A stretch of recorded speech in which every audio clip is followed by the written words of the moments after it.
ঈদ কিন্তু ভাইয়া আইসা পড়ছে, ঠিক আছে? এখনো কিন্তু সালামি পায় নাই।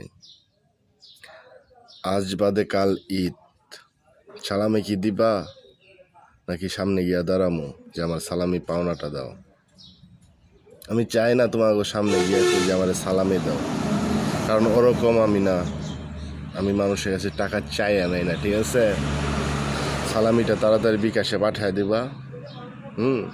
আর যদি না দাও, তোমার সাথে কথা আর বলবো না, ঠিক আছে? কারণ আমার প্রাপ্য, সালামিটা আমার প্রাপ্য। সালামিটা তোমরা আমারে দিবা। কেন দিবা না ভাই? কি অপরাধ করছি আমি? সালামিটা দিবা না?